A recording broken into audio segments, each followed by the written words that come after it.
Hi, welcome to the Woodshop Nerdery. In this video, we'll be talking about Shopsmith setup time. I've heard the claim over and over again that I've wasted my money on my Shopsmith because they're too slow. Specifically, it takes too long to change from tool to tool to tool. But that's not even half the story. Nobody talks about is all the ways that the Shopsmith is faster than standalone tools. So I thought it would be fun to set up a time challenge, which I'm going to perform for you in this video. This speed test challenge is a specific sequence of 21 woodworking operations using the table saw, the 12-inch disc sander, the drill press, and the overhead router. And to perform this specific sequence, I'll have to change the Shopsmith setup 9 times. But even with all that setup time, it's my assertion that the total time will be shorter than with the equivalent standalone tools.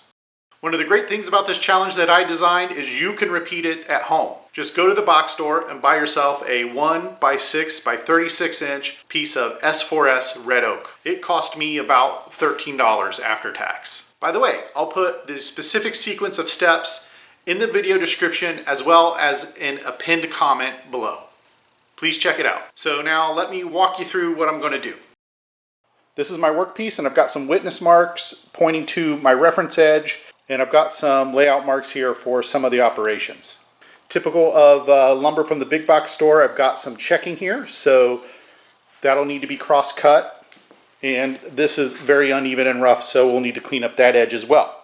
And I'll start the timer with the machine in this configuration, which is not set up for any woodworking operation. So again, I'm not going to cheat by prepping it for a head start. I'll start out by installing this 50-tooth general purpose blade and make 2 cross-cuts to clean up those ends. Then I'll switch over to my 12-inch disc sander and sand each end with 60 grit, then switch to my 120 grit disc and sand each end with 120, again switching discs, sanding each end to 220.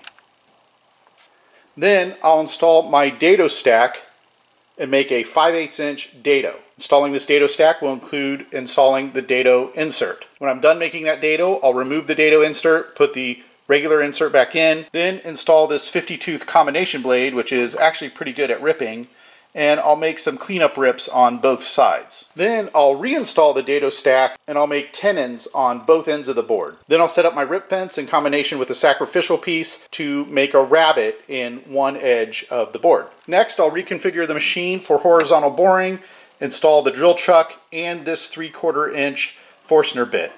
I'll bore 2 holes in the board all the way through. Then I'll switch the configuration to overhead routing and I will route a 1/2 inch groove between the 2 holes that I had just drilled.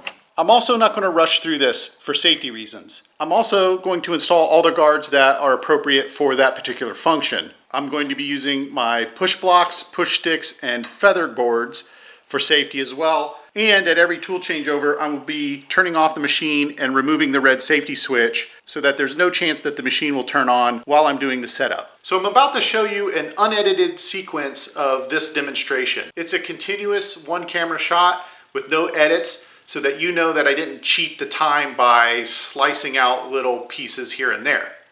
That also means I'm going to show you all my mistakes. And yes, I do make mistakes during woodworking. I don't mind showing them because it's my belief everybody makes mistakes. It's just part of woodworking, despite the fact that on YouTube, we content creators often cut things short for the sake of time. But believe me, the mistakes are there. Because this is a longer clip, I'm going to play it at 4 times the normal speed just to make it a reasonable video to watch. If you'd like to watch the video in real time, you can use the YouTube speed control and slow the video playback down to 25%. That's accessible in the video controls below. And another reason I included the mistakes is to support the credibility of the demonstration.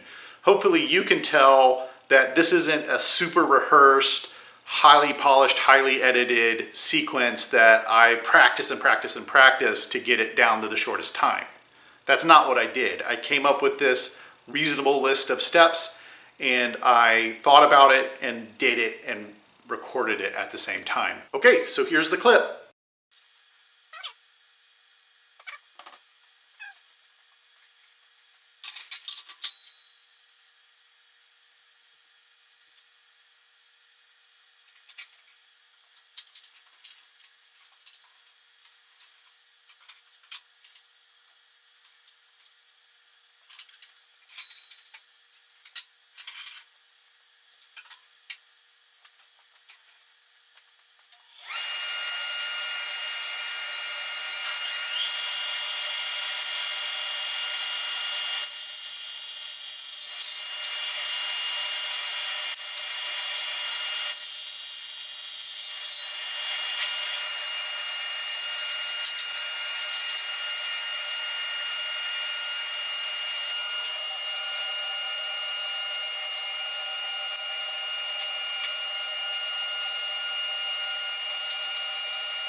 Okay, well, let's take a look at the quality of the results. I did make some mistakes. For one, I dropped the board, so I bruised this tenon, so that would have to be cleaned up. That's not that big of a deal.